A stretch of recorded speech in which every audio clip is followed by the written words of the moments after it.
Well, the other big story we're tracking, real estate barons Gopal and Sushil Ansal and 3 others have been sentenced to 2 years in prison in the Upar fire case. That's the maximum punishment they could get under the charges of criminal negligence. The judge who handed out the guilty verdict 2 days ago heard the Ansal brothers' appeal, asking for probation yesterday.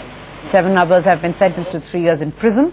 The court has held 12 people guilty of the death of 59 people who died of suffocation in the Upar cinema fire in '97, when a fire in the transformer turned the hall into a virtual gas chamber with absolutely no safety exits. Well, Neha Khanna now joins us for more on this.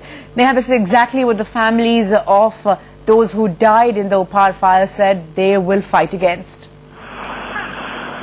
That's right, Natasha, but let me quickly also mention to you that the Ansal brothers have in fact been granted bail on a personal bond of 25,000 rupees each, which means that they aren't going to jail tonight. They are in fact going home from the court premises. But yes, of course, the 2 brothers have been sentenced to 2 years in jail.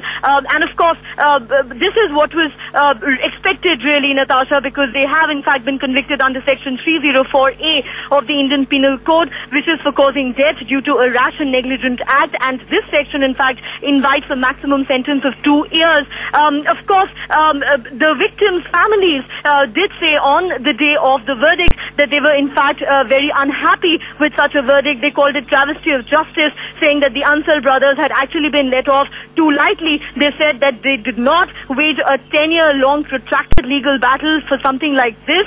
They believe that a much stiffer sentence needs to be meted out to the brothers so that it works as a stronger deterrent. In fact, Neelam Krishnamurthy, the president of the Association of Victims of Upar Tragedy, made some rather strong remarks, one of which was that in this country, human life is in fact cheaper than that of an animal. If you kill a chinkara, you go to jail for 5 years, and if 59 people lose their lives because of your negligence, all you get is a 2-year jail term. So, of course, the victim families have already made it clear that they will appeal in the High Court for a stronger sentence, a stricter punishment for the Ansal brothers. And, of course, the Ansals have been maintaining all this while that they will also appeal against the verdict in the Higher Court, in the High Court, maintaining that they're innocent and that they actually had nothing to do with the incident. Of course, Natasha, many legal experts we've spoken to have in fact welcomed the verdict, saying that it is a trendsetter because it has in fact fixed accountability on a corporate giant and on callous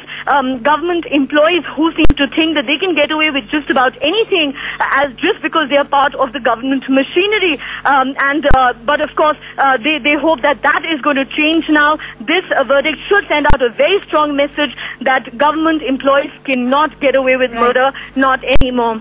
Right, Neha, you mentioned that the Ansal brothers are out on bail. How long do they remain out? Well, Natasha, of course, the next step is for them to actually file an appeal against the lower court verdict in the Delhi High Court, which they've already stated they are going to do very soon. And, of course, then they will have to, in fact, apply for suspension of sentence in the High Court itself. So basically, this bail would be valid till the time they file their appeal in the Delhi High Court, which, in fact, we could see them doing in the next few days. Right, Neha, thanks very much for joining us with those details.